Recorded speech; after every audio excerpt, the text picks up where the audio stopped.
Por lo tanto, para determinar si los enlaces covalentes son polares o no polares, ¿cómo me voy a dar cuenta? Es polar si hay dipolos, la molécula es asimétrica, me queda una zona positiva y otra negativa. Y es no polar cuando no hay desplazamiento de electrones hacia ningún lado. La molécula es totalmente simétrica. ¿De qué va a depender eso? Eso depende, primero, de la diferencia de electronegatividad entre los elementos. Si los dos elementos que se unen forman una diferencia de electronegatividad muy baja, o son dos átomos iguales, o la diferencia de electronegatividad es menor a 0,4 o 0,4, ya el enlace es no polar. Pero, si la diferencia de electronegatividad es entre 0,4, 0,5 y 1,7, 1,9 más o menos, hay un enlace polar. Entonces yo me puedo dar cuenta si el enlace es polar o no polar por la diferencia de electronegatividad. Pero además del enlace yo tengo que ver cómo es la molécula. La molécula es el conjunto de los enlaces. Si los enlaces son polares, no estoy segura de que la molécula en su totalidad sea polar. ¿Por qué? Porque eso depende de la geometría molecular. Entonces, primero tengo que tener diferencia de electronegatividad para tener polaridad en el enlace.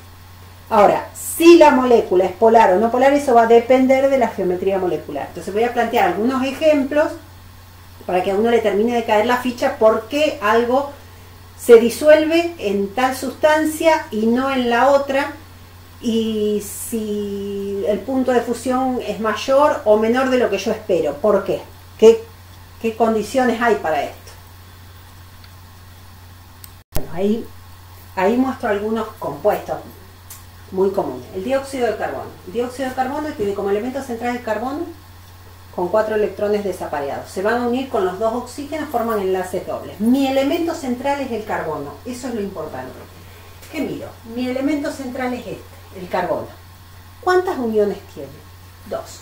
Dobles, triples, lo que sea. En este caso son 2 dobles. ¿Tiene algún par de electrones disponible el carbono? No. Así que lo único que tiene son 2 uniones. El ángulo tiene que ser de 180. Esto tiene que tener como una hibridación SP. Ángulos de 180. Hay una diferencia de electronegatividad.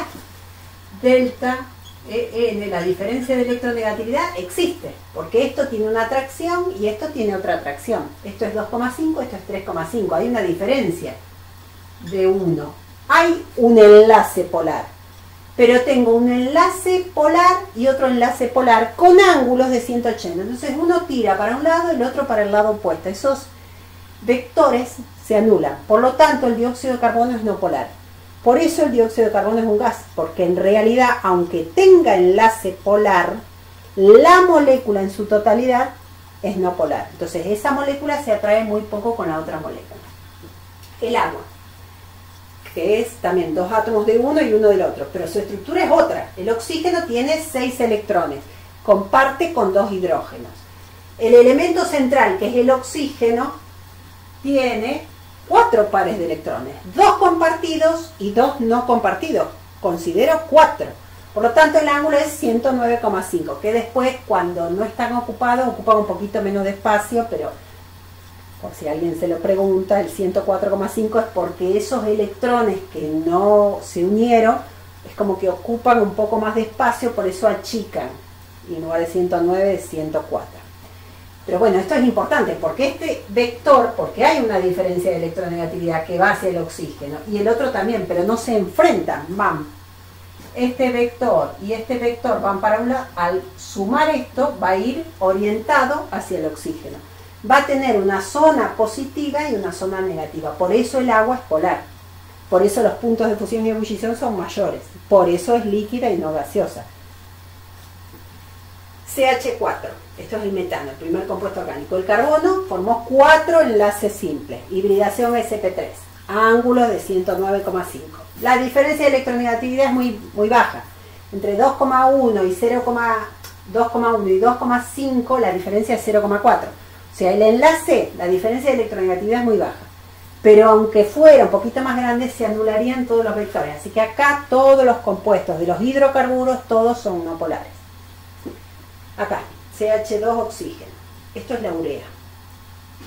El carbono forma un enlace doble con el oxígeno, y 2 enlaces simples con el hidrógeno. Mi elemento central, bueno, acá mi elemento central era el carbono, que usó los 4. En cambio acá el carbono, si es simple, doble o triple, considero igual. Miro esto, cuántas uniones tiene, no importa si es simple, doble o triple. Por eso al carbono le consideré acá 2 uniones. Acá le considero 3, 1 doble y 2 simples. Cuando pasa eso, el ángulo es de 120. O sea, es el ángulo con la hibridación SP2. Entonces, tengo un vector que va para allá, un vector que va para allá muy poquito, pero un vector que va para allá. O sea, empuja todo para el lado del oxígeno. Por eso la urea es una sustancia polar. Hay millones de compuestos. ¿Qué es lo que tengo que mirar? Fundamental, darme cuenta el elemento central, cuántos electrones tiene, cómo lo comparte y cuántos pares de electrones tiene, qué ángulo tengo que tener. Son varias cosas que hay que mirar. Es bastante complejo, pero cuando uno empieza a abrir un poco la cabeza con eso, es lindo, es interesante saber por qué las sustancias son como son. Esto se refiere a los enlaces intermoleculares, o sea, la atracción que hay entre las moléculas. Nosotros habíamos visto hasta ahora cómo se unen los átomos, qué atracción hay entre esos átomos para formar las sustancias. Algunas son iónicas, otras son covalentes. ¿Y qué atracción hay entre las sustancias? Entonces, estos se llaman enlaces intermoleculares. Y voy a ir de mayor a menor atracción entre las sustancias. La primera atracción es ion-ion. Eso indica la atracción que hay entre los cationes y los aniones que hay en los enlaces iónicos. Por eso hay tanta atracción entre esas cargas opuestas que es muy difícil romperlo. Entonces, la máxima atracción entre las partículas es la estructura ion-ion. Si el ion se disuelve en el agua, que es un dipolo, un compuesto covalente polar, ya la atracción es un poquitito menor, cada vez menos carga. Esto es carga-carga, esto es molécula. Entonces, la zona positiva del dipolo es atraída por el catión y la parte positiva es atraída por el anión. O sea, siempre cualquier sustancia iónica va a liberar cationes y aniones. Y la parte opuesta del agua es atraída por ese ion.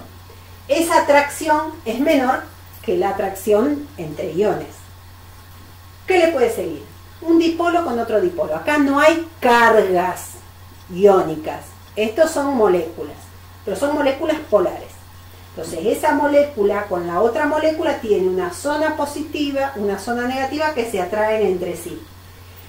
Cuando hay mucha polaridad, se llama, ese tipo de dipolo-dipolo se llama puente hidrógeno. Cuando me están hablando de puente hidrógeno es cuando tengo más atracción dentro de las moléculas. Y los ejemplos más comunes es el fluoruro de hidrógeno, el agua y el amoníaco. Son 3 sustancias muy polares. Entonces se disuelven muchísimo entre ellas, tienen muchísima atracción, por eso las atracciones entre esas moléculas son muy altas. Más que los casos del ácido clorhídrico o en lugar del amoníaco o el agua usaríamos con alguna otra sustancia más sencillas, el dióxido de azufre o sustancias más sencillas. Esto, como tiene mucha diferencia de electronegatividad, hay mucha polaridad.